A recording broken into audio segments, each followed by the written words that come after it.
خلال معظم جولاتنا الاستكشافية فوق سطوح الأطلس المتوسطي وفي سبيل توثيق واقع بعيد عن الخيال، كان التوق إلى الوصول إلى فهد الأطلس أكبر همنا وأهم هاجس شغلنا بشكل يومي ومتجدد. باقي شي نمر في المغرب ولا ما بقاش كاع؟ غادي يكون واش ياك. وفي رايك دابا باقي شي نمر في المغرب ولا والو؟ والله مات كاع باش نقول الصراحه. في غضون أمد هذا السفر واجهتنا إكراهات وعراقيل زاد من حدتها إحباطات بعض المستجوبين بخصوص هذا الكائن وغيره من وحش الأدغال التي تعيش صراعاً مستميتاً من أجل البقاء. فاستعنا بتجربة المصور ربيع. عليكم السلام. سي ربيع. سي حسين هاني. لاباس عليك؟ بخير. إنه واحد من مصوري عالم الأحياء القلائل ببرار بلاد المغرب. الأغلبية ديال المصورين يعني المبتدئين، خصوصا المبتدئين، وكاين بعض الأنواع يعني ديال المتتبعين كيشوفوا يعني التصاور، كتحط التصاور ديال الطيور ولا الحيوانات ولا المهم الحيوانات بصفة عامة، كيسحبوا مبنى غير غادي تلقى يعني الطيور ولا الحيوانات واجدين، يعني تصورهم واجدين، وهذا راه يعني فكرة خاطئة، حيث التصوير مثلا ديال الطيور ماشي هو التصوير ديال الثدييات مثلا ولا الزواحف ولا الحشرات، كاين فرق. ثاني حاجه كتستعمل يعني الكاميرات الفخاخ باللغه العربيه، كاميرا فخ. ديك الكاميرا كتوريك واش كاين داك الانيمال تما ولا ما كاينش. عاد ديك الساعات كتمشي تصور، كتمشي كتدير الماتيريال ديالك، كدير الكاموفلاج ديالك. ما خصكش دير الريحه ما خصكش ديرها، حيت هما كيديتيكتيو الريحه على مسافه تقريبا ديال 3 كيلومتر ونص ولا 4 كيلومتر، يعني الا شموا الريحه ديالك راه غادي يهربوا. ما خصكش تمشي مع الاتجاه ديال الريح باش ما تديش الريحه ديالك ليهم ما غاديش تلقاهم تما. حاول ما امكن ايفيتي يعني الوقيته ديال التوالد، حيت كيكونوا شويه اغريسيف، يعني يقدروا يهاجموك. حتى الا صورتيهم خصك تعرف كيفاش تصورهم بلا ما تزعجهم. ثاني حاجه فاش كتجي تصورهم يعني خصك الصبر، خصك تقدر تجلس نهار يومين 3 ايام راه ما يبانوش، يعني ما تفقدش الامل باش توصل للقطات اللي بغيتي. خصك تكون صبور بزاف. إن تقدمنا وإن كان بطيئاً فهو متواصل ولا يثبطه المجال التضاريسي العصي. إصرار يجعلنا لا نرفع بصرنا عن الهدف حتى لا نرى أياً من تلك العقبات والصعوبات، فإما أن ننجح وإما أن ننجح، ولكل شيء أجله.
تصوير الحياة البرية تخصص فوتوغرافي قائم على ترصد الأحياء البرية المتنوعة في بيئاتها وهيئاتها المختلفة لغرض توثيق صور حية لها خلال مواقفها المثيرة للاهتمام.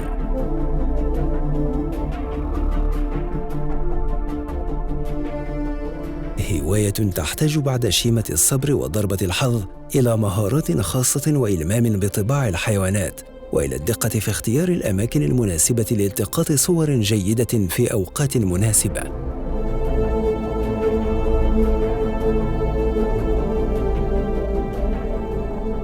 ورغم مرحلته الجنينية بالمغرب، إلا أن عشاقه وإن قلوا استطاعوا برغبتهم في توسيع آفاقه أن يجعلوا منه فناً يخطو خطوات شجاعة وثابتة نحو الاحترافية. في الاول كنت كنصور بوحدي، يعني كنخرج بوحدي، من بعد بفضل مواقع التواصل الاجتماعي تعرفت على مصورين حتى هما عندهم نفس الاهتمام بالحياه البريه، ولينا كنخرجوا يعني اون جروب، مره 4 بينا، مره 5. عندهم حب ديال الطبيعه وحب ديال المغامره والحيوانات، ولينا كنتجمعوا بزاف يعني في بلايص خاصه بتصوير الطيور كالضيات، الجبال مثلا، الصحراء. واحد المره تجمعنا وفكرنا قلنا مادام حنا مجموعين هكا علاش ما نديروش جمعيه، يعني جمعيه ديال تصوير الحياه البريه، نديروا معارض نعرفوا الناس على شنو عندنا في البلاد الحياه البريه، ونزيدوا نطوروا الحس البيئي بالمحافظه على هذه الحيوانات، ويشوفوا الناس يعني حتى المغرب راه فيه ثروات طبيعيه مهمه، ويشوفوا حتى يعني الخدمه ديال المصور المغربي، ما يعتمدوش ديما على مصورين اجانب. كاين بزاف ديال المشاريع كديرهم الدوله، كتجي مصورين من الخارج كيصوروا لهم، في حين ان كاين مصورين احسن من هذوك اللي جابوا. درنا جمعيه تسهل علينا يعني حتى الرخص ديال التصوير في بعض المحميات تسهلهم علينا. انت كمصور الا مشيتي تصور مثلا واحد النوع ديال الحيوانات عايش في واحد المحميه، ما غاديش يعطيوك الترخيص، خصك واحد السند قانوني، خصك واحد الحاجه غادي تجمعك. هذه داكشي باش درنا جمعيه اللي سميناها الجمعيه المغربيه لمصوري الحياه البريه حديثه العهد. كيترأسها الأستاذة حليمة بوصديق، أول مصورة امرأة خاصة بالحياة البرية. درنا معارض بزاف في العيون، في مرزوقة، في مراكش، في أزرو. درنا معرض افتراضي على مواقع التواصل الاجتماعي، درنا ندوات افتراضية بسبب الجائحة ديال كورونا، ومازال مشاريع أخرى، مازال إن شاء الله مشاريع كبرى أخرى إن شاء الله. بعد مرور أكثر من أسبوع على إخفاء الكاميرا الفخ بنواحي أيت علي ويوسف، حان الوقت الآن للاطلاع على متى أتى التقاطه. شوف شنو كاين.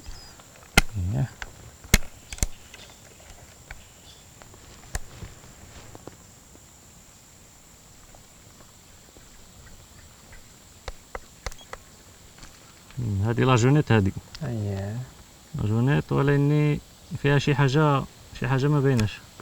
كاع بحال مهرسه من رجل ولا لا مقطع لها رجليها. وهاد القضيه هذه راه ماشي مره ماشي جوج كتوقع لنا بحال هكا. علاش دابا اكثريه ديال الحيوانات كيديروا لهم داك كنقولوا له حنا بالدارجه المنديف ولا البياج ولا الفخ، كيديروا لهم حدا الديور. دابا هاد لاجونيت شنو حصلات شنو كدير هي؟ دابا كتاكل لهم الدجاج، وكتمشي عند الدجاجه كتقطع لها الراس ديالها، كتاكل غير الراس، غير داك المخ اللي عندها في الراس، وكتخلي البسده كامله كتضيعهم في الدجاج. داكشي باش داروا لها هاد القضيه. وراه بزاف ديال الاعداد ديالهم تناقصوا بسبب هاد الفخاخ اللي كيدير. حصلت في داك الفخ وتحيدات لها رجليها وبرات بها وغالبا ماشي في هاد البلاصه فين شديناها، غالبا في بلاصه قريبه للديور، كيديروها قريبه للديور. الله يحسن العوان، الناس كيمشيو لهم الدجاج ديالهم، ولكن هي كتبقى مجرد حيوان، يعني الغريزه ديالها الحيوانيه خصها تاكل. بالنهار كتنعس وبالليل بالنهار كتكون ناعسه، كتنعس ما كتبانلكش نهائيا، وكتكون في الشجر، كتنعش هي في الارض.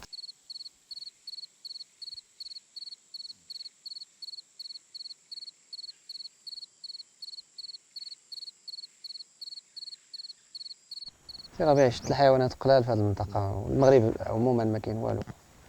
شنو هو المشكل؟ شنو هو السبب؟ الحيوانات اللي نقرضوا في المغرب مثلا كاينين بزاف ديال البلايص سوفاج، ولكن اللي بالنسبه لهذه المنطقه المشكل اللي عندها هو ان الواد المصدر ديال الماء، يعني بالنسبه للحيوانات جي في وسط لي فيلاج، يعني كاين واحد الفيلاج الفوق، واحد الفيلاج من الفوق، واحد من التحت. الناس كيفيقوا بكري كيجيو كيسقيو الماء مع 6 الصباح ل 5، وكاين بعض الحيوانات ل 5 ولا 6 الصباح هذيك هي الوقيته المفضله عندهم. فاش كيخرجوا كياكلوا ولا كيشربوا، يعني الناس كيديرونجيوهم. دابا غادي نتحولوا لواحد البلاصه خلويه 100%، ويعني من اصعب المناطق، وما كنظنش شي مصور ولا شي عمليه تصوير يعني بالطريقه اللي كتخدموا بها نتوما ولا يعني اللي معروفه تصورات تما. داك البلاصه سميتها بويبلان، بعيده علينا تقريبا من هذه المنطقه اللي حنا فيها، تقريبا بعيده علينا بشي تقريبا شي 4 ديال السوايع تقريبا ديال الطريق، بعدا ما فيهاش الناس، ما فيهاش البشر بزاف، وخلويه. نمشيو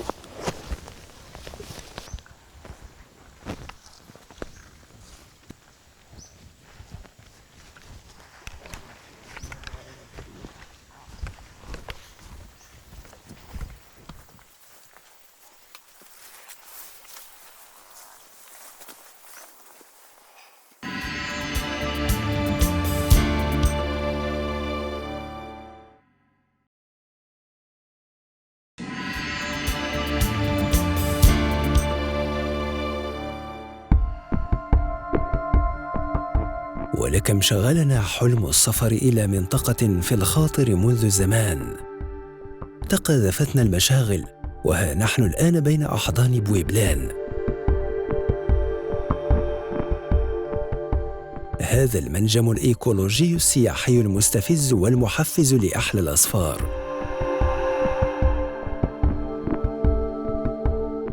بويبلان أو ذو البياض باللغة الأمازيغية جبل شاهق شديد البرودة كثير الاتساع حسب وصف الحسن الوزان في القرن ال15 تحت اسم جبل وبلان. هذا الاسم القديم الذي يدحض إرجاع البعض أصل تسمية الجبل إلى الكلمة الفرنسية بوي بلون بمعنى الجميل الأبيض.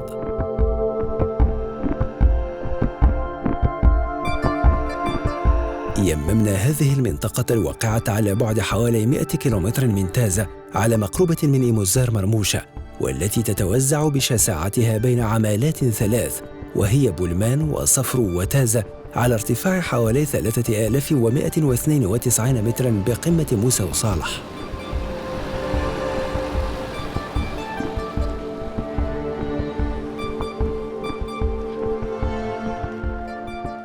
خلال هذه الرحلة البويبلانية قطعنا طرقاً ملتوية متردية تباينت خلالها لوحات المشاهد البيئية حد التناقض أحياناً، فما إن تودع منظراً مخضراً حتى تتفاجأ بآخر مصفر ذابل وقاحل. يبدو أن هذه الأجزاء النائية المتوارية قد عريت تحت ضوء الشمس، وسلب في الظلام رداؤها الإيكولوجي، وتركت للفح الشمس، وهضم حقها على حين غفلة من الغيورين والمهتمين.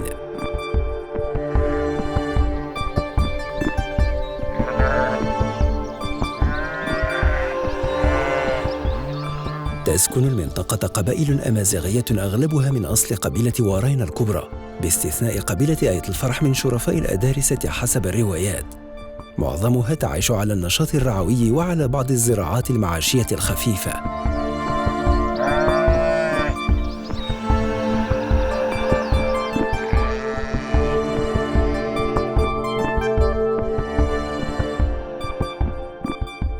ويزداد حجم الشوق ويفيض الحنين إلى هذا الفردوس الأطلسي المكسو بالثلوج على مدار سنة مخترقة بوهج صيف لافح لشهري يونيو ودجنبر. صيف أذاب الثلوج فوقه ليتيح لكل زائر الولوجية إلى دهاليز أرجائه.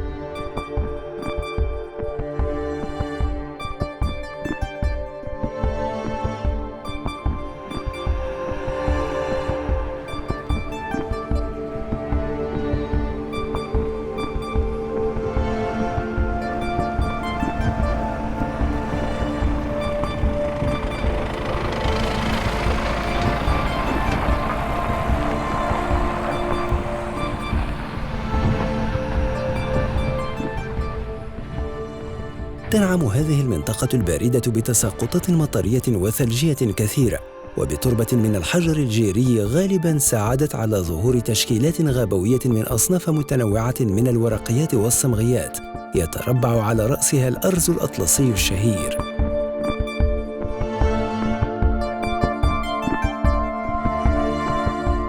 إنها كنز وطني صنفه المهتمون في مقام نصف التنوع البيولوجي بالمغرب، إذ هي مأوى للعديد من الطيور والحشرات الضرورية لتوازن النظام البيئي.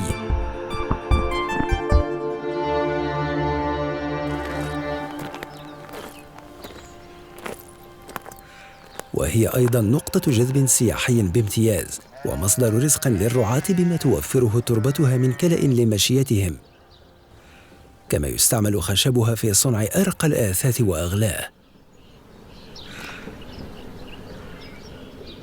ما نراه هنا بالفعل يشعر بالزهو والفخر والإطمئنان على رئة هذا البلد وعلى تنوعه البيولوجي وتوازنه البيئي.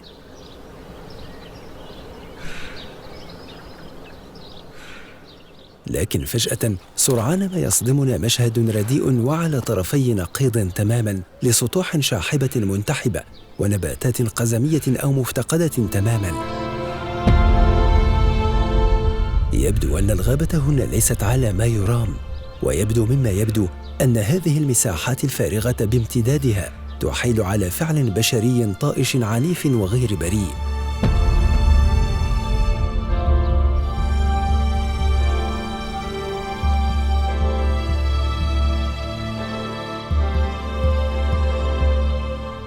نحن أمام جرم إيكولوجي ممتد على فترات زمنية متعاقبة ومتتالية. ولكم دق الباحثون ناقوس الخطر من تبعات مثل هذا الإخلال بالتوازن البيئي لمنطقة الأطلس، خزان المغرب المائي ورئته. وفي هذا الخضم وضعت المندوبية السامية للمياه والغابات برامجاً وخططاً جادة لإنقاذ الموقف وحماية الأشجار المهددة بالزوال. احنا الآن كنتواجدوا في منطقة طمطروشت، منطقة غنية بالمؤهلات الطبيعية. الإكراهات اللي كتعرض لها المنظومات الطبيعية بالمنطقة كتجلى أساساً هي على غرار باقي الإكراهات ديال المنظومة الطبيعية في الغابات المغربية، أنها كتجلى أساساً في الضغط ديال الساكنة عن طريق الرعي، لأن كما كتعرفوا واحد الساكنة اللي هنايا اللي كتعيش والأنشطة الأساسية ديالها هي الرعي، خصوصا هو الرعي وبقطيع يناهز جد مهم، يناهز 65,000 رأس من الغنم، 28,000 رأس من الماعز، وحوالي 3,000 رأس من الأبقار. هنا فين كتجلى هذا النشاط هذا، وتقريبا المجال الرعوي الخاص للماشية الإقليم المنطقة هي الغابة ديال البلوط الأخضر، وكذلك الغابة ديال الأرز. احنا كنتواجدوا الآن في فصل الصيف، ولكن في فصل الشتاء كتكون هذه المنطقة كلها مغطية بالثلج، والساكنة اللي ما تمكنش أنها ترحل للمناطق الأقل برودة الماشية ديالها، أنها اللي كتبقى هنا أنه كتضطر أنه تحيد لي برونش ولا اللي كتسمى لي سيماج، ولكن بشكل لا يضر، بشكل عقلاني لا يضر، وفق ما ينص عليه التشريع الغابوي في هذا المجال.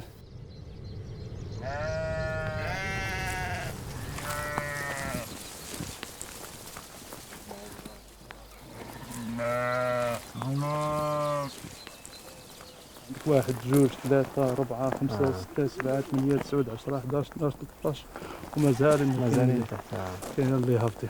كتكون ديك الاخر هنايا لو سوبوا كيكون مغطي بالثليجه وهذا اوتوماتيكمون هما كيكونوا، لان لا ماجوريتي ديال هاد الساكنه هادو كيكونوا رحلوا زياده في ديك الساعه اييه، وفي الوقيته ديال اللي كيبدا الذوبان ديال الثلوج في شهر 3 وهذا كيطلعوا هي المنطقه اييه هادو كيطيحوا كيكون هادو دي كونيفير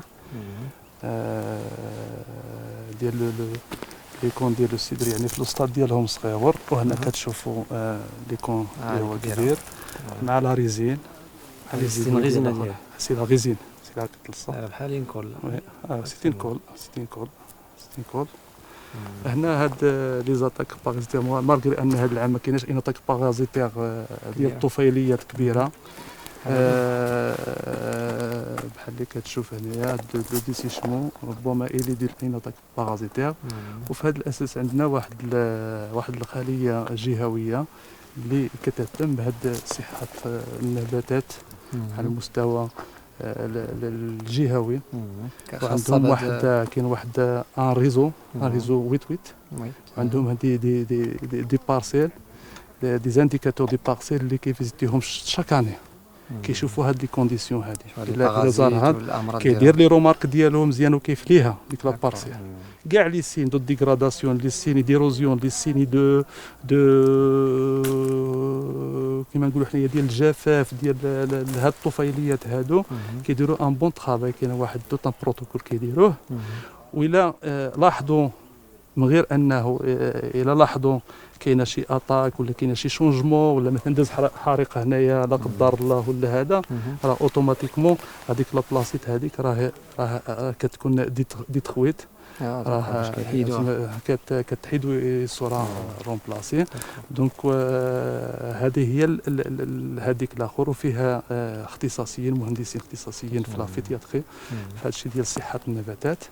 وكتكون اون كوميسيون ومن غير الوحدات الميدانيه اللي كتعد تقارير يعني تقارير يعني موسميه على الحاله ديال النباتات والغطاء النباتي بالاقليم، سيرتو عند لي كونيفير اللي كيعرفوا واحد لاطاك ديال لا شوني بروسيسيونير. مي الحمد لله هذا العام كما كتشوفوا راه ما كاين شي ديك لا شوني تقريبا هنايا في هذا لو ماسيف هذا نتاع تنطرشت، راه ما كاين شي هذه الظاهره هذه.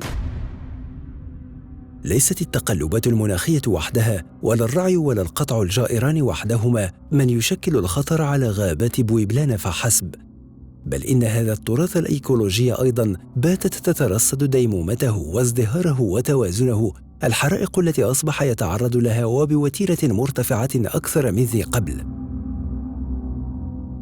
غابات منطقة مغراوة بإقليم تازة من أكثر غابات المغرب تعرضاً للحرائق، بمجالها الغابوي الشاسع الذي يصل إلى حوالي 37,000 هكتار مقابل 5,000 هكتار ببويبلان. فهي تعرف سنوياً مجموعة من الحرائق الناتجة عن عوامل طبيعية أو بشرية أحياناً. من هذه الحرائق حريق الوادي البارد الذي أتى على حوالي 100 هكتار من مجالها الغابوي سنة 2019. المنظومة الطبيعية الرائعة اللي كتزخر بها هذه المنطقة هذه. وقد صادف تواجدنا بها أثناء التصوير نشوب حريق بمنطقة إزلافن أخبر به على الفور حراس المراقبة للوقاية والتصدي للحرائق الغابوية التابعة للمياه والغابات. ولا من حيث المجهودات اللي كتشوف واحد الاتصال دابا من الحراس، ماشي مشكل، واحد الاتصال هاتف من الحراس الموسميين ديالنا ديال إزلافن. ديكلاروا بنشوب واحد الحريق تما، وراه ان شاء الله ما زعما ما كيشكلش شي خطوره، راه قريب ان شاء الله يكون ميتريزي ان شاء الله. ان شاء الله. دونك ريستي اون كونتاكت مع الدكتور ديالنا، راني في اتصال، غادي نساليو لا ميسيون ان شاء الله ان شاء الله هذا، وغادي نشوفوا الا كان ان شاء الله راه ما كاينش شي خطوره ان شاء الله، ونتمنوا على الله. دونك ريستي فيجيلون، انا معاهم في وشوف لي شحال من اليمون تمايا الدراري اللي كيدار تقريبا، والمركز المتقدم واش قريب تمام ديك العافيه قريب. السيد المدير وحتى الحراس الموسميين ديالنا ديال الحرائق راه كاملين ديبلاصاو قراب دوار إزلافن.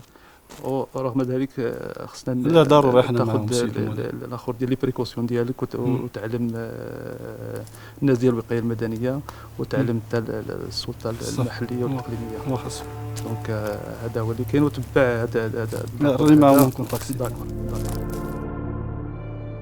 إكراهات عديدة إذن تتعرض لها المنظومات الطبيعية بالمنطقة، مما يخلخل توازن منظومتها الإيكولوجية الطبيعية. وفي هذا الصدد وجبراً للضرر سعى قطاع المياه والغابات إلى وضع استراتيجيات وبرامج سنوية جادة بحاجة إلى التنزيل الفعلي والفوري على أرض الواقع وبكل حزم، ومع إسهام وإشراك لساكنة المناطق الغابوية وذوي حقوق الانتفاع بروح المسؤولية وتقاسم هم تطبيقها وهم الحفاظ على هذه المنظومة الطبيعية التي تهم الجميع والبلد برمته.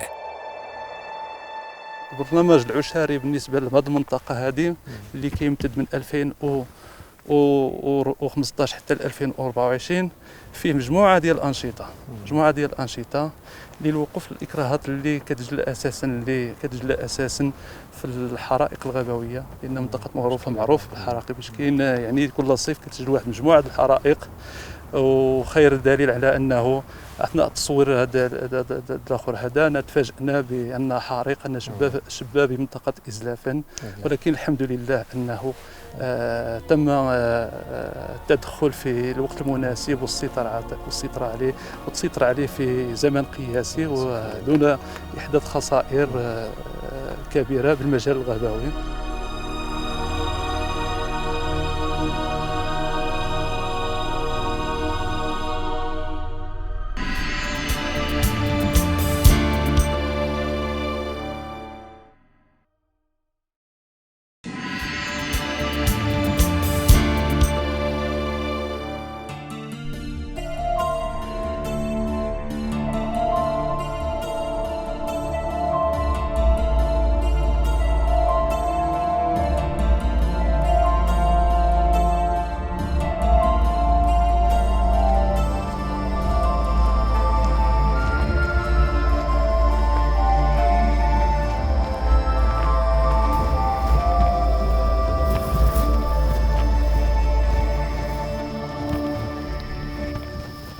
ديال الغابه اللي قلت لك ديال بويبلان.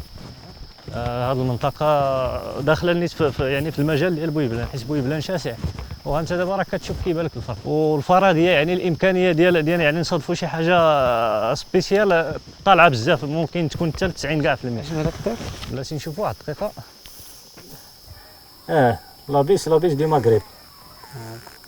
لابيس دي مغرب هذه موجوده هنا، وموجوده بزاف في هاد البلايص، كتكون في هاد المناطق هكا الجبليه. وفاش كتكون هذه بزاف يعني راه الحمد لله راه كاين الخير، مازال غادي نصادفوا شي حاجه عاوتاني احسن هكا. كاين هاد لاصيط الغراب، وكاين الغراب هذاك، كاين هاد لاصيطيل هذه هنا.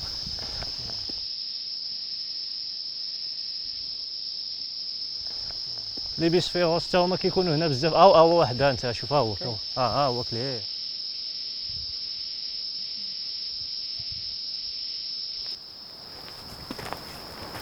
بحال شويه حراره. شنو الطيور اللي نقدروا نلقاو في هاد البلاصه هادي؟ هاد البلاصه هادي اكثريه كيكونوا داك الطيور الصغار، مثلا بحال الميزون جنوار، يعني باللغه العربيه كيقولوا له القرقف الاسود. صغيور بزاف، صغيور كحل صغير، كيكون في هاد الشجر ديال البلوط. الشجر هذا ديال البلوط شي مرات كيكون مع الارز. كاين هو احنا في المغرب عندنا 3 الانواع، ولكن هذا النوع هذا هو اللي كيعيش في هذه المنطقه، المناطق الجبليه، وهو عزيز عليه هذا الارز والبلوط. وعيش في الالتيتود زعما كيكون في الالتيتود. وكاين مثلا بحال لو ميزونج مغربي، حتى هو مره كيكون هنا في هذا القرقاف المغاربي، حتى هو كيكون. وكاين واحد النوع اخر عاوتاني، واحد النوع صغير كيتسمى تريبل بوندو. هذا النوع كيكون هنا، وهو صعيب بزاف باش تشوفه. صعيب يعني الا كنتي جاي هكا صعيب باش تشوفه هكا، يعني كيتحرك بزاف وخفيف ونادر المشاهده، حتى التصاور ديالو قليل اللي مصورو، قليل بزاف. هادو اللي يمكن نشوفوه هنا. هادو اللي ممكن نشوفوه هنا. قول لي بحال هذيك البومه والهدهد ما يكونش هنا؟ لا ما يكونوش هنا. البومه والهدهد ما كيبغيوش يكونوا بحال في هاد البلايص بحال هكا. الهدهد يقدر، ولكن ما يعني ماشي 100%، ماشي بلاصتو. وخصنا نمشيو نقلبوا عليه في البلايص اللي فيهم الحجر. داك الحجر كيكون الحجر كبير، وحيت هو كياكل الدود تحت الحجر. والبومه كما كتعرف في المغرب كاين بزاف د الانواع، وحنا الغرض ديالنا هو البومه نهاريه، يعني ماشي ليليه، حيت ليليه صعيب باش تصورها بالليل. غادي نشوفوا البومه نهاريه، غادي نلقاوها. إن ارتفاع الضغط على الموارد الغابوية وتدهور المراعي الذي يلجأ معه الرعاة إلى قطع الأغصان الثانوية للأشجار والدفع بأغنامهم إلى قضم الفسائل والبراعم من الشجيرات، خاصة أثناء فترات البرد الممتدة طويلاً، إضافة إلى عامل التغير المناخي والاحتباس الحراري وتوالي فترات الجفاف الطويلة، بما يواكبها من ارتفاع معدل درجات الحرارة وانخفاض معدل التساقطات، كلها من العوامل التي تجعل النظام البيئي الهام من بين ال40 نظاماً بيئياً التي يتميز بها المغرب على الصعيد الدولي يتأذى. ومع هذا التأذي تتأذى الأدوار المتعددة والمهمة للمجال الغابوي، وتتردى وظائف هذا الأخير ليتداعى في النهاية سائر البلد الواحد. 103 ما بقاش الربيع، ما بقاش شجارين، ما بقى والو. هذاك باغي خلينا الارز وجينا هنا، انت كتشوف هنا ما كاين والو. الشجار ما كاينين كاع. واو. وكما شتي يعني كل حيوان والبيئه فاش ناس فين كيعيش. كل حيوان والبيئه فاش كيعيش. هنا تقريبا راه بحال شبه صحراوي وماشي صحراوي، فيه حجار. شي حاجه لها كتحرك لها. شنو هو هذا؟ ما عرفت، بلاتي نشوف شنو هو. بلاتي يقرب شي شويه، هذاك الشيء بعيد بزاف. غادي نزيد واحد شويه لهنا.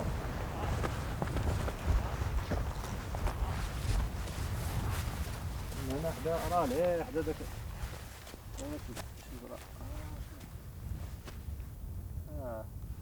الهدهد. هذاك الهدهد كياكل، راه ماشي غير واحد اللي تما، راه كاين شي جوج واقيلا اللي كيجوج تما، ولا 3 حيت بانوا لي كيتحركوا تما حداه. شوف ليه حدا داك. هي هذيك تما النيت، راه باين النيت كيحرك الراس ديالو. جوج هادو. جوج اللي تما ما شافوناش كاع. ماشي مازالين بعادين عليهم، مازال دابا نزيدو نقربو وحدهم شي شويه، نزيدو نقربو وحدهم شي شويه ليه ماشي راه كياكل. كيبان مزيان دابا. واه كيشد كياخد الدوده من تحت الحجره وكيلوحها هكا وكيحل فمو كياكلها. سبحان الله. هاك شوف دابا حتى هما عندهم غير هاد الوقيته هادي فهمتي، هما ما غاديش يبقاو هنا ديما، عندهم غير واحد الوقيته غادي يمشيو بحالهم، ما غاديش تشوفهم كاع هنا نهائيا. هما مهاجرين مهاجرين هما. كاين شي بلايص كاع كيكونوا فيهم غير في شهر 4 شهر 5 صافي، من تما ليه ما تعاودش تشوفوا حتى هاد العام الجاي عاوتاني. ملي كيمشي لوروب كيمشي لوروب لافريك كل مره فين كيمشي. المهم ما كيبقاش هو في واحد البلاصه. وهنا في هذه المنطقه راه الثلج هنا راه كيوصل 3 متر 4 متر في شي بلايص. كاين البرد. البرد بزاف ما يقدرش. ديك الساعات عاود كيدخلوا الطيور ديال الشتاء الشتويه عاود من اوروبا الشرقيه.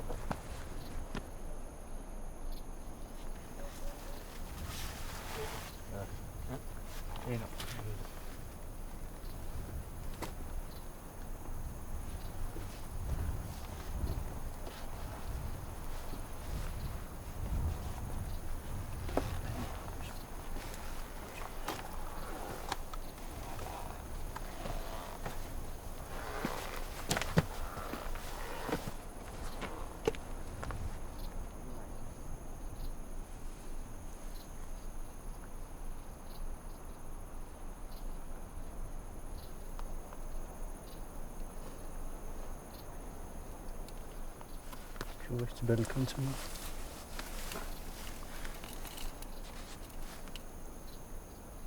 راه كتغمز. شوف هادشي كتجلس وتغمز بعينيها.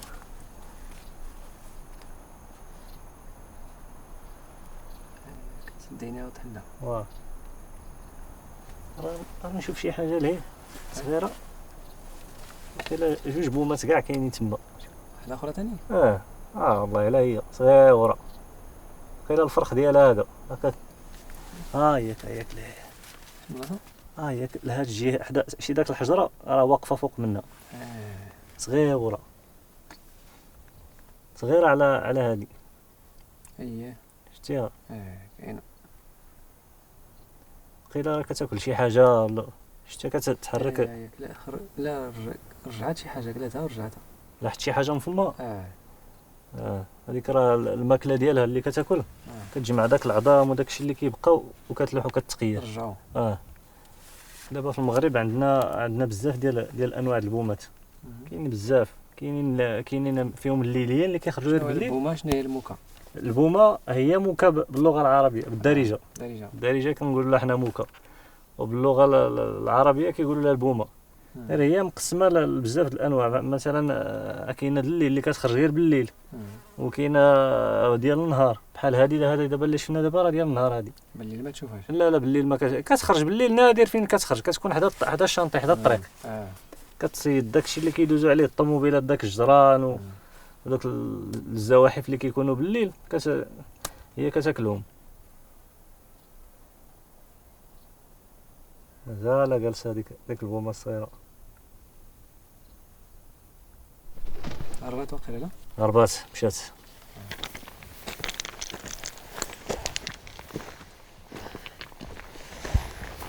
خرجنا للطريق.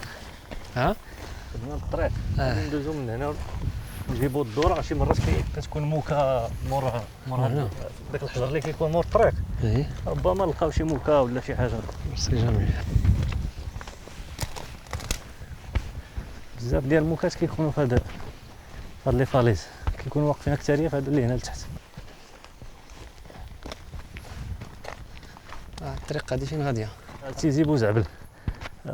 تقريبا فيها جوج ديال الملتقى ديال الطرق. كاين واحد الطريق كتدي لتا مجيلت، وكاينه طريق اخرى كتهبط لها رمو.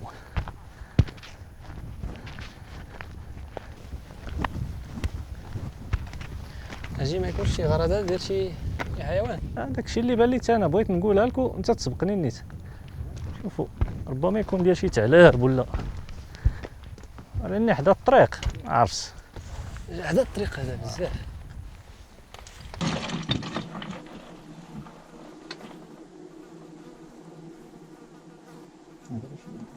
هذا الغار ديال الثعلب هذا. الغار ديال الثعلب باين. انا كنشك بلي يجي الثعلب يدير ولاد واحد الطريق هنا والناس كيدوزو هنا الطوموبيلات. داكشي اللي كاين دابا. اول واحد يشوف الغار هنا وغادي يقول الثعلب ومع الطريق ما غاديش يسيق، يقول لك لا محاش، ولاني راه كاينه الريحه ديالو. كاينه الريحه هنا؟ الريحه ديال الثعلب كاينه هنا، وانا متاكد راه كاين هنا الثعلب. الريحه مازال جديده ماشي قديمه ولا شي حاجه. المهم الريحه ديالو بحكم التجربه ديالي الحل الوحيد هو نعسو عليه. هو هذاك. غادي نمشيو نعسو عليه واحد الساعه ولا ساعتين. الطريق هذه زعما بانت لي حنا غادي نجربوا، شوفوا والله نجلسوا واحد الساعتين ونشوفوا على الله. هو راك عارف ما خصناش نتزعزعوا وخص الكالم السكير. نشوفوا نتخباو في شي بلاصه هنا، ماشي بلاصه اللي ما نبالولوش فيها.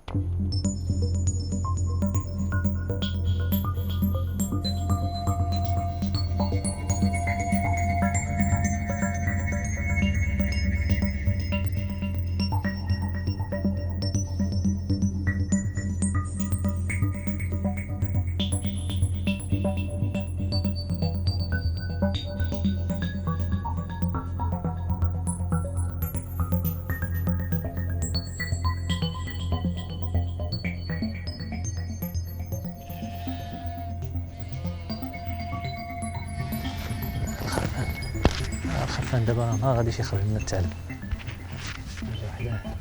جا وحده صافي دابا ما يخرجش نهائيا حتى يمشيو. فاش يمشيو خصنا عاوتاني نتسناو شي ساعه من مور داك الشيء عاوتاني عاد باش كيحس بالكالم عاد كيخرج. حتى الطوموبيلات حتى هما بونبيلونس. حتى الطوموبيلات نفس المشكل.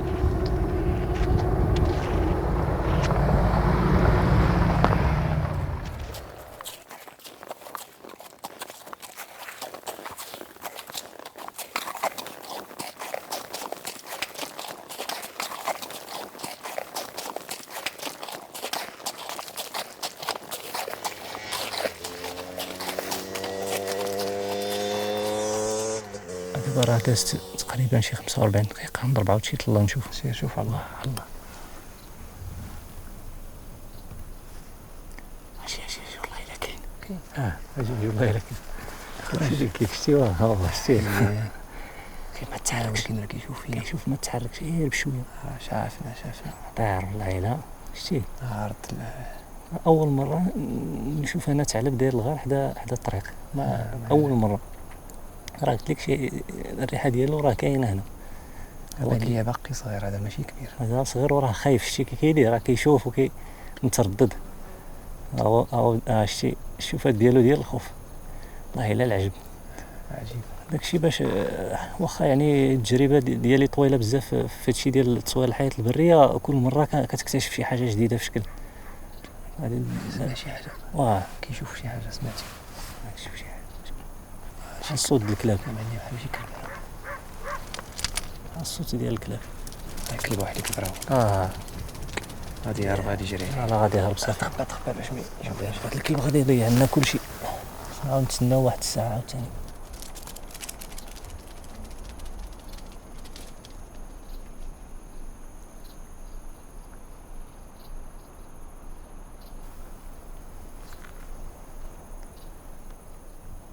لا والو ما كاينش. شتي اش غادي نديرو؟ حتى واخا نبقاو هنا حنا قرابين له بزاف. من الاحسن نبدلو البلاصه باش يخرج لنا شي شويه. لا ما نبعدو عليه. ما حدنا هنا واخا يخرج غيبقى لنا غير في الفم الغار. بغينا حنا يخرج لبرا نشوفوه كامل. يلا نمشيو نبدلو البلاصه.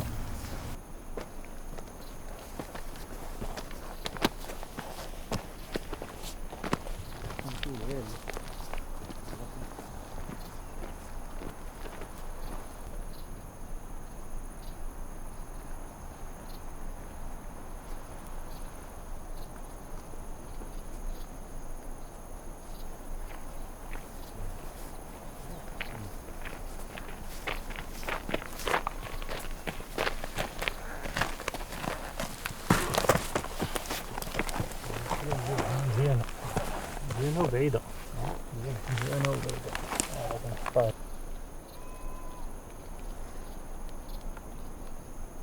الثعالب تقريبا حتى الثدييات ماشي غير الثعالب بوحدهم كيولدوا في شهر 4 شهر 5 كيكونوا عندهم الجروان ديالهم، كيكون عندهم الجروان وكيكونوا اكتيف، يعني ممكن تصادفهم ديما تصادفهم حيت كيخرجوا كيجيبوا الماكله كيبغيو يوكلوا الجروان ديالهم. عاده كيخرجوا في داك 6 العشيه هكا 7 قرب تروح الشمس. كيخرجوا في داك العشيه وكيجلسوا الليل كامل حتى للصباح حتى للفجر. شي مرات كنجي نصورهم كنصادفهم مع داك 8 الصباح 9 عاوتاني ما يتلاقاوش مع الناس. باش ما يتلاقاوش معنا، سير عاوتاني من داك الوقيته عاوتاني حتى العشيه الا بغيتي تصورهم، الا بغيتي تصورهم ولا تشوفهم حتى العشيه. دابا من هنا ما غيشوفناش ياك؟ لا ما يشوفناش. هاك خرجتيه. هاك خارج شتي دابا خرج حيت بعدنا من تما ما كيشوفناش وخرج لقى الراحه غادي يخرج دابا غادي يتشمش حيت هذوك الغيران راه كيكونوا باردين خصوصا في المناطق الجبليه يكونوا باردين. دابا حتى هو كاع جلس هو جالس شتي مرتاح مع راسو دابا كاع جالس حيت بعدنا عليه. دابا الثعالب حساسين بزاف هما دابا راه كيشموا الريحه تقريبا على بعد حتى 2 كيلومتر 3 كيلومتر كيشموا الريحه، عندهم حاسه الشم جاده بزاف. كيخاف من بنادم وكيدير الاحتياط لاي حاجه، ما يمكنلكش تلقى عنده غير واحد، ديما كيكون عنده 2 غيران. كاين احتياط. الاحتياط باش حتى الا اتاكا من واحد الغار كيهرب من الغار الاخر. وتقريبا يعني لا سيزون ديال الولاده ديالو كيكون في شهر 4 شهر 5 كيكونوا عنده الجروان ديالو كيولد 7 6 ولكن ماشي في هذا الوقيته. في هذا الوقيته هذه ما كيكونوا يعني الجروان كبروا وخرجوا ما بقاوش. وحتى الا لاحظتيه انت شوف مزيان غادي يبان لك بحال ضعيف شي شويه، ما واكل والو وفي الصيف كيحيد الزغب ديالو كيحيدو في الصيف كيبدل الزغب على ود الحراره. وفي الشتاء عاوتاني كيبان مصوف كيبان صحيح عامر الصوت ديالو كيتبدل. هاك شوف مزيان باش يبان لك الفرق. راه مازال جالس، راه هو مازال جالس كيتشمش عاجبو الحال. هما هذيك يعني واحد السلوك عندهم معتاد بالنسبه للثعالب، كيجلسوا لداخل كينعسوا شي شويه عاود كيخرجوا كيتشمشوا. والاوقات الصيد ديالو دائما كيبدا من العشيه، من داك 6 د العشيه كيخرج كيصيد الليل كامل حتى للصباح مع داك 6 د الصباح 7 8 ماكسيموم كاع داك 9 تقريبا هكا كيرجع للغار ديالو صافي كيدخل.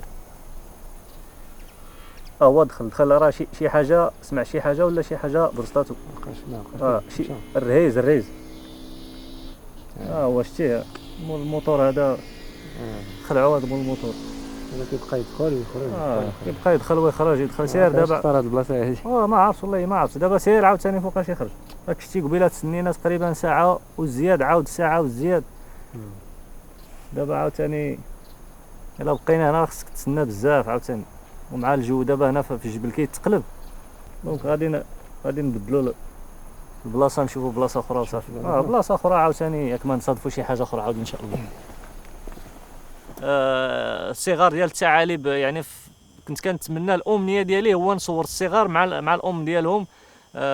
صراحه كان الاستاذ علي إيريزي كان دار واحد لا فيديو ديال واحد الثعلبه هي والجروان ديالها كانوا كيرضعوا منها في حدا واحد الواد في الجهه ديال سوس.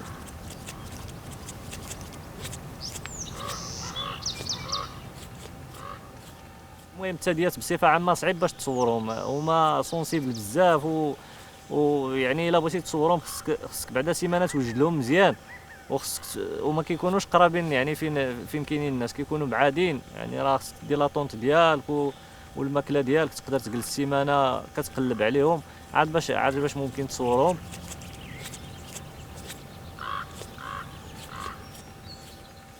وعجباتني داك اللقطه وانا بغيت نحولها للصوره وكنت كنقلب على نفس اللقطه. الحمد لله توفقت نصورها بعد معاناه كبيره بزاف، معاناه يعني بلا ما نعاود لكم صعيب بزاف. من الحيوانات اللي يعني مفتخر بانني صورتهم استطعت نصور يعني واحد النوع ديال الطيور كيجي من اوروبا الشرقيه كيعجبني بزاف، لو بانسو دي نور باللغه الفرنسيه. هذا كيكون في الوقيته ديال الثلج في المرتفعات وكيجي تقريبا غير شهر شهرين كيمشي. هذاك النوع يعني حتى الاجانب كيحماقوا باش يصوروه، يعني الشكل ديالو والالوان ديالو زوينه بزاف. وكنت تقريبا من الاوائل، ربما نقدر نكون الاول اللي صوروا في المغرب بطريقه احترافيه.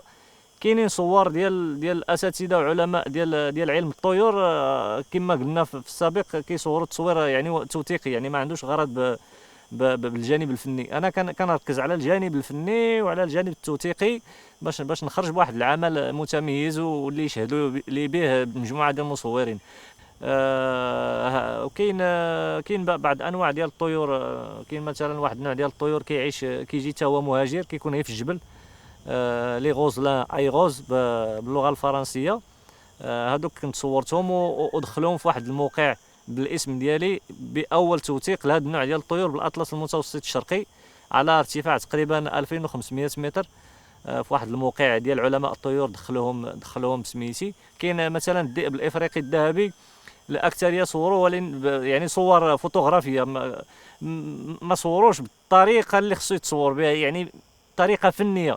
الحمد لله استطعت نصوره بطريقه فنيه بجميع الوضعيات الساكنه وفي وضعيه متحركه وفي وضعيه دخل معها المجال الطبيعي ديالو، يعني المكان اللي هو كيعيش فيه.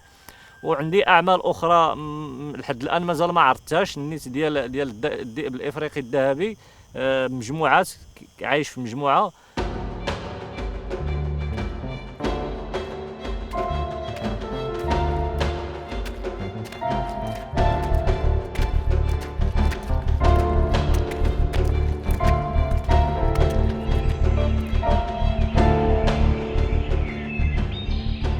ربيع مزيان تما، بلاصه زوينه مزيانه هاد البلاصه هادي. جيت انا لهذا ديبلاسيت لهنا الشجره، حيت لي زيغل كيوقفوا فوق الشجر وما كيصلحش من التحت، كتشد السما زرقاء من الفوق، ما صالحش. دابا بغيت نجي لهنا باش نصورهم انيفو. كاين واحد النوع ديال الطيور هنا كيطلع مع الشجره، كيطلع مع الشجره. الا بغيتي تاخذ تصويره وتخدم على لا غير بلون على الخلفيه، ما يمكنلكش تصوروا من التحت، ولا كتجي التصويره خايبه ماشي حتى تما. ضروري خصك تطلع الفوق. وكاينه حاجه اخرى، حتى شي مرات كنكون كنصور وكيجيو السراحه كيهاجمونا الكلاب ديالهم. هنا كتبقى مرتاح، كتكاموفلا وتجلس، يقدروا يدوزوا من حداك كاع ما يشوفوكش نهائيا، ما ينتبهولكش. نعطيك لاباراي. واخا شكرا، مدها لي الله يحفظك. قلبها، اعطيني لي يدها هكا احسن. مزيان.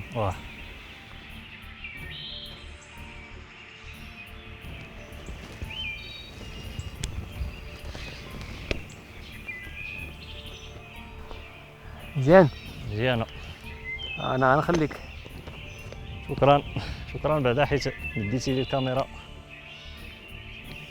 سي ربيع كتملك التوفيق، انا غنخليك دابا، الله يعاونك. نعم.